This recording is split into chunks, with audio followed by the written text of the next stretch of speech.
Hi, it's the Lipstick Gal. Thank you so much for watching today. I'm doing another chopping block video today. I have really been having a good time getting really acquainted with my beauty stash, my hoard, if you will, just by trying things on and wearing them for a full day. This is terrible to say, but I have so much that there are some things that I'm like, I remember liking that, but ... It's been so long that did I really like it, or has my skin changed, have my preferences changed? And so I'm kind of going back and reviewing everything. The one thing I will tell you is that there are some categories that I'm getting close to. I've tried everything recently and I'm only keeping what I like and getting rid of the rest. One that I've already finished is primers. I don't have any primers that I haven't tried that are in my stash. I'm trying to keep that kind of like a really small category because sometimes for me, primers kind of fall into a little bit skincare-y. I'm trying my last concealer today. I never thought I'd get to this point. So there's that. And I could do this series forever just with eyeshadow. And maybe I'll turn it into an eyeshadow chopping block after I've tried all of my powders, all of my bronzers, all of my, you see what I'm saying, foundations and the like. Once we kind of get done with most of that, then we'll just do maybe an eyeshadow chopping block. But thank you for watching. Thank you for subscribing. It means so much to me. And if you haven't, would you please consider? So I'm kind of looking at my table in front of me. I kind of picked a little bit of a game plan to go here. There's some nostalgia here. There's a couple of question marks, and we'll see how we do. For foundation today, I haven't used it in such a long time. I'm a little nervous about it. It's the Maybelline Superstay. Full coverage, complete foundation. I have the shade here 102 Fair Porcelain. Now, I purchased this when it first came out a couple years ago. I don't know, I'd say I have about that much. I mean, I'm down. I've maybe used like maybe a quarter of it. Haven't used it recently, and I'm worried that this shade might be too light, but that's okay. We're gonna see. The other thing is I don't remember really needing that much. That's a full pump. That's probably too much. One thing I recently figured out is that when I dot it on and don't immediately blend it, if it's a full coverage foundation, oh, it's very light. It tends to dry exactly where you leave it. And I wanted that not to happen today. So I'm going to put it on, section by section. That's a pretty stark difference, don't you think? It's good coverage. And I feel like it's not so far off that a little powder and bronzer wouldn't make it work. I just feel like my skin is a little bit more warm in tone. I don't know. Elizabethan makeup, here we come! Well, that pretty well blanked out my face. I will also tell you, I didn't get close to finishing it. I still have at least a quarter of a pump on my hand. This is a very full coverage foundation. I don't know that the concealer is going to be able to keep up today, but let's see if it can. All right, so for concealer, I am using Lancome's Effacernes Waterproof Long-Lasting Under Eye Concealer. And this is in the shade 110 Ivoire. I remember shades that were a little bit lighter were too pink based. This was the first kind of slightly yellow based. And I think that my skin is more neutral in undertone. But if I had to choose between a pink based and a yellow based, yellow for days. Okay, this is one where you really don't need a lot. Just the smallest pinpoint. I'm going to spread it out with my finger before I use the sponge to blend it in. I also feel like this concealer is actually a little darker than the foundation. For powder today, it's the Maybelline Fit Me. I have the shade 05 Fair. I haven't used this in forever, but I remember really loving this powder. I think I'm going to use a brush just to lightly dust some under the eyes, and then my Laura Mercier Velour Puff for the rest of my face. There is so much cat hair on my Velour Puff. If you live in a house with a cat, there's cat hair everywhere. I'm just going to use my Velour Puff to set the rest of my face. For bronzer, blush, and highlight, I'm just going to use my collection of Pretty Vulgar products. I have the bronzer in Bronzed Bee, I have their blush in Hush Blush, and I have their Shimmering Swan Glow Up Highlighter. And I forgot that I had these. These all come from BoxyCharm. This bronzer, I never gotten one of my BoxyCharms, but a friend sent it to me. So I remember really liking it, but it is a little deeper than most bronzers I would normally purchase for myself. So I have to be careful how I put it on, not too much. It was curious of me really to choose a bronzer that's a little darker than normal on a day that I'm wearing foundation that's a little lighter than normal. There are days that I feel like I get my bronzer down a little too far, and on those days I'll just take a little powder and see if I can clean it up a little bit. Not really going for a super chiseled look, just not too low, because it brings my whole face down. It kind of drags it down. I've loved this blush since the minute I got it. One of my favorites. Excuse me as I clank away here. The highlight is called Glow Up. It looks a little dark in the pan, but I've always been able to get this to work nicely if I don't really pack it on too heavy. I need to throw some brows on. It's kind of killing me a little bit. So today I'm going to use this. This is the Cub Brow from Benefit in the shade 3. It's kind of like their answer to Anastasia's Dip Brow. I haven't used it a lot. I do find that it's a lot smaller in size than the Dip Brow. I have both, and there's less of this than there is in the Dip Brow. So I'm going to use the little brush that comes with it. I remember liking this better when I used my own brush, but I think my own brush needs to be washed, so this one it is. I feel like that's pretty good considering this little brush that I have here. It's narrow, it's not too narrow, it's not like one of those that will create individual little hair strokes, but I think overall it's not a bad brush. This I know I like. This is the Gimme Brow from Benefit. This is also in the shade 3. I don't know that it'd be one that I would repurchase because for the price, it's not my favorite. It's supposed to have fibers in it. I don't find that it has a ton of fibers. And if I'm thinking about fiber gel brow products, my favorite ones are the one from Charlotte Tilbury, the Legendary Brow, as well as the Brow Gals Insta-Tint. For eyeshadow today, it's very much a throwback, very much an oldie but a goodie, and it's no longer available. It's the original Naked palette. I remember everybody having this and talking about it and talking about it and talking about it, and I never picked it up, and I never picked it up, and I picked it up about, I don't know, maybe 3 years ago, 4 years ago. It's been a while, but it's not like from when it first hit and was like major everywhere. But so many people either have used and finished and purchased another one because it's such a great neutrals, and it really was, in my recollection, the first palette that really made us want to have more options and a lot of nudes, and it's just so iconic. But I don't know how I've managed to still, the brush hasn't fallen out. I still have it. And this brush actually isn't half bad. I'm going to start with the lightest shade in here and kind of just go over my entire lid with this to assist in blending later, because me and primer, we do better when primer is set. I blend better. I feel like this is one of the most iconic colors in here. This one is just simply called Naked. There are not a lot of mattes in this. I know that our makeup preferences have changed. There are a lot more mattes in palettes now, and then of course a lot of all matte palettes.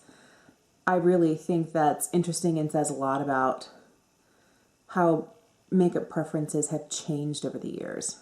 I'm going to go for a little bit of Dark Horse as well as Buck and kind of build those up in my outer corner, and I'm going to try and use a little tiny, look how small the mirror is here. It's like the smallest, babiest mirror ever, but let's see if we can make this work too. You know, your eyes fit perfectly in here, but you're not going to get a full-faced look, and sometimes I like to just focus on the eyes, and sometimes I want to see how the eyes look in conjunction with the rest of my face. Kind of trying to figure out which metallic I want to put on the lid. I think I'm going to use this shade right here. This is called Sidecar.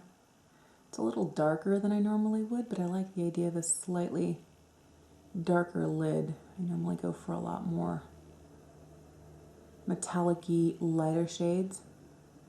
And this is beautiful. Oh, I forgot how good this was. I'm going to go into Sin, which is the second shade in, And I'm going to use that in my inner corner.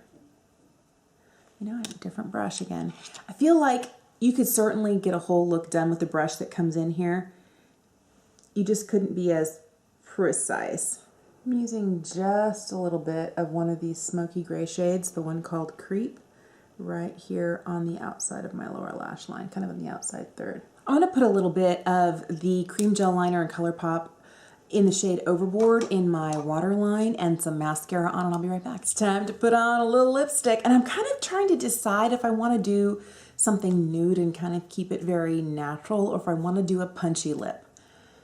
And I don't know. I'm going to look through my stash. Give me a sec. I think I'm going to wear a red lipstick. I haven't worn this one in forever. This one is Victory Red from Besame.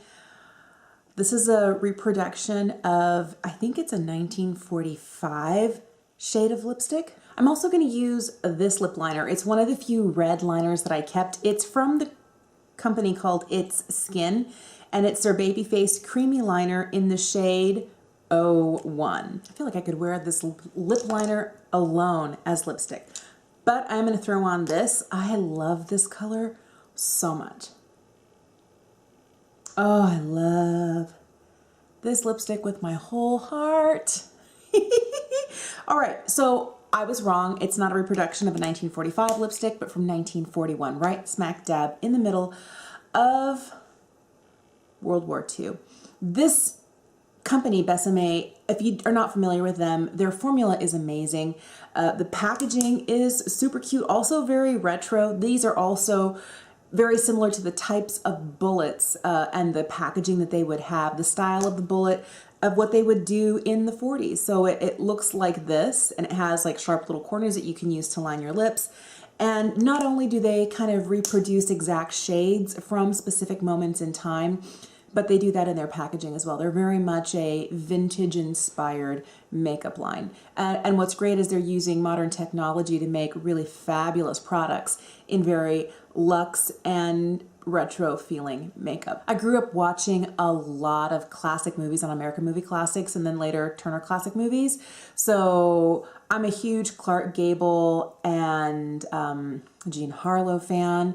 I love movies that feature Cary Grant.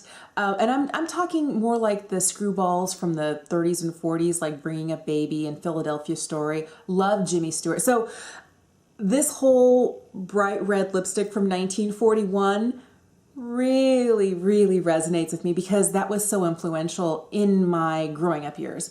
I wasn't, going through the teen magazines ripping out pictures of Johnny Depp when he was doing 21 Jump Street. That was kind of like when I was in junior high and high school. I had pictures of Clark Gable up on my wall, posters framed, and Jimmy Stewart, and I was not your typical teen. So I really have a love affair with the 30s and 40s. Was so influenced by those golden age of Hollywood films. And so a lipstick like this really resonates and makes me happy. So let's talk about the makeup. I really feel like although this is a really good foundation, here's the deal. I'm divided. I feel like it's a little too fair for me. I feel like it's really light. It's not so bad that it's like, your face is Casper White and your neck isn't. I feel like it's okay, but I don't feel like it's the best shade for me anymore. I think the coverage is really great and I know it wears beautifully, but I'm trying to get rid of foundations in my collection that don't suit my skin tone, and it has changed a lot over the last, I would say, 2 years. I spent 6 years in bed, and over the last 2 years I've not been in bed as much. I had a lot of problems. I've had 4 brain surgeries, a lot of chronic pain, and when you don't see the sunshine, you get ghostly pale. And I'm done being ghostly and vampire pale, and I feel like it's time to let this go for that very reason. I've always loved Lancome makeup. It was one of the first high-end brands that I really got into when I was in college in the 90s. But I feel like it's not a perfect shade match for me, and my Jouer Essential High Coverage Concealer does a little bit better than this. So I'm going to let that go as well. Now, this right here is a beautiful find at a drugstore price. I feel like it performs as well as a lot of other high-end loose powders. I highly recommend this. And I feel like they have a fairly decent shade range. You might be able to find what you're looking for. The packaging is very reminiscent. I don't know if I'm gonna be able to dig it out of the Huda Beauty packaging, but I feel like this was on the market before Huda was. Let's see. Look at that. So Huda and Fit Me, they're exactly the same shape, and they look like the exact same components, but they're the same size. How much do you get? The same amount of product in each? You get 20 grams in each. That's really interesting, and there's such a disparaging difference in price point. The other thing that's not the same about these is that there is this little bouncy mesh net in here. I really do like that. And this, you just have your plain old-fashioned sifter where it just kind of comes through and makes a little bit more of a mess. I feel like you have a little bit more control with this sort of sifting packaging, but if you're not going to spend the money and that doesn't really mess you up because you've mastered the loose powder through a sifter for decades, this is an excellent, beautiful, beautiful powder. I really liked the look I got from all three of these. These aren't going anywhere. I feel like I might get more success using this on days when I'm not using a really too fair for me foundation and maybe a different brush. I felt like the brush I was using today was, I mean, it's big, but I feel like it might have been a little bit too big, and I might do better, since this is a deeper tone than I normally wear, using something with a little bit more of a targeted point to the end, or something maybe a little bit smaller like this so I can put it exactly where I want and then blend it. The other one I think was just me going, I've been using this for bronzer and I can use it in a bronzer that's a little deep for me. I feel like out of all of my mauve blushes, this one is one of my favorites. It's so gorgeous, wears beautifully, and I do think the highlight is nice, even though it does look a little too deep in the pan. I love this. I really, really do. I forgot how good this was. This is what I love about going through and trying things again that I hadn't tried in a long time. It's been a year since I've been into this. Oh, look, I have red lipstick right here. Of course I do. And it kind of makes me want to leave it like right here, so I can reach for it whenever. I can't leave everything right here because I have a limited amount of space, but I feel like if it's not deep down in the depths of my Alex drawer right next to me, I'm going to see it more and I might use it more. But it's a beautiful, beautiful. If you haven't used it in a while, bust it out. I know they don't make it anymore, but it's a really good one. I use tried and true liner and mascara. I know I like both of these formulas really, really well. And then the lip liner, I forgot about this, from It's Skin. I know it's super creamy. It's a beautiful red and it goes really well with this Victory Red. I love a red lip so much. And I know that this one is great. I also blotted it down and put another layer on top. It's gonna last for hours that way. It'll last through like my continual, you know, slurping of my coffee here, through opening up and drinking out of my water bottle for the rest of the day. I'll probably have to touch up just the inside after having lunch and what have you, but I feel like it's one of those things that might power through almost all the way to dinner time. And it's, you know, mid-ish morning, like 9:30 right now. I feel like it's one of those that it's really gonna last well throughout the day. Thanks so much for watching today. Let me know if there is a product that you habitually reach for over and over and over and over again. Those are really of interest to me. And I used to live in this red lipstick, and then I got a couple other reds, like my Lisa Eldridge reds.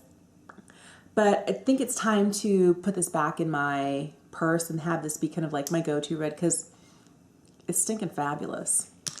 All right, thanks for watching. Subscribe if you haven't. I hope you have a fantastic day, and I'll see you again soon. Bye.